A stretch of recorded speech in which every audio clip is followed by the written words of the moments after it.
If you read the New Testament, you'll notice that the most common title people use to describe Jesus is the Christ. That is, the Messiah.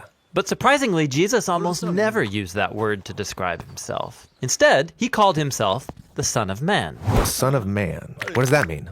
Well, the phrase comes from an important chapter in the book of Daniel in the Old Testament. Daniel was an Israelite prisoner of war who was forced to live in the empire of Babylon and work for the prideful, violent king who destroyed his home. That sounds horrible. And while he was living and working in Babylon, Daniel had this crazy prophetic dream. You ready for it? I'm ready. He saw 4 beasts crawling out of a dark sea, hybrid monster-like animals, each scarier than the one before. And the 4th beast is so mutant, there's nothing to compare it to. And it's violent, leaving death and destruction in its wake. What in the world is this about? Well, he's told that these beasts symbolize violent, prideful kings and their empires. Oh, like the one Daniel's enslaved to. Yeah, and these creatures might seem random to you, but these images are developing an important biblical theme. How humans are these remarkable creatures, capable of doing great good and horrible evil. How we can behave like animals.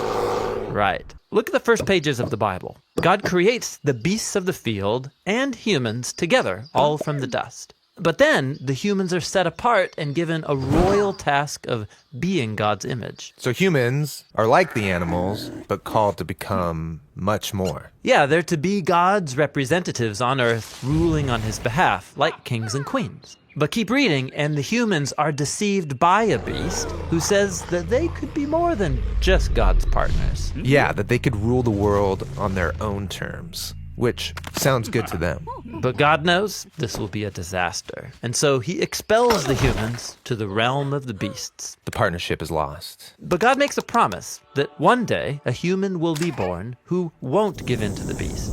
Rather, he'll overcome and strike the beast while being struck by it. Okay, so for the rest of the biblical story, we're waiting for that human.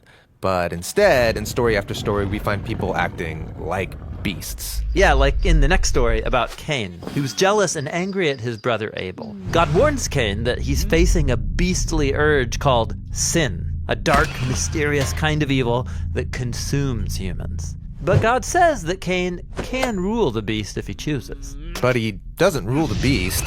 He lets this urge devour him, and he becomes a beast.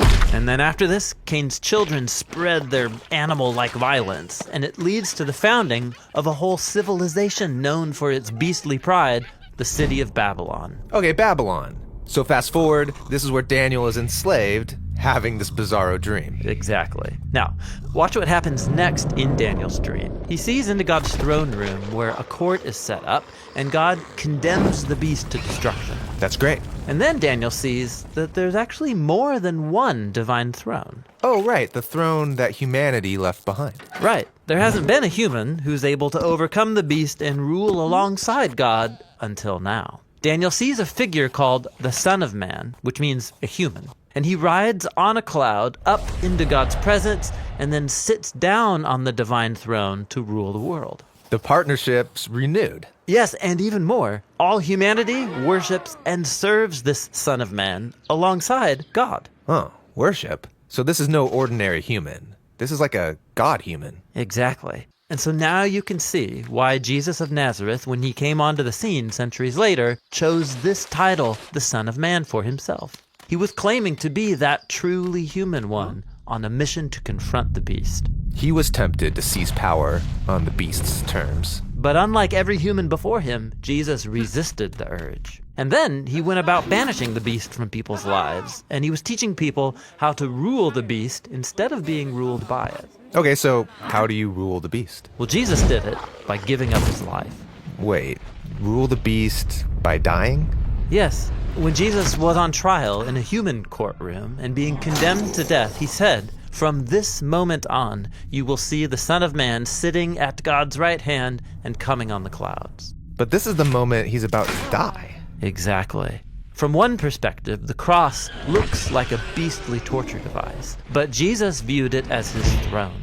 And on this throne, he exposed the subhuman nature of our evil by letting it do its worst, and then he overcame it with his divine life and love. Jesus' execution was his exaltation. So Jesus is the first human to overcome the beast. And as a result, he can partner with God to rule the world. And so now, Jesus is summoning a new humanity into existence, one that can overcome the beast in the same paradoxical way. To rule the beast by dying. And then by discovering that Jesus' life and power can become our life and power. So we can rule the world as God's partners, but Jesus style, in the power of service, humility, and self-giving love.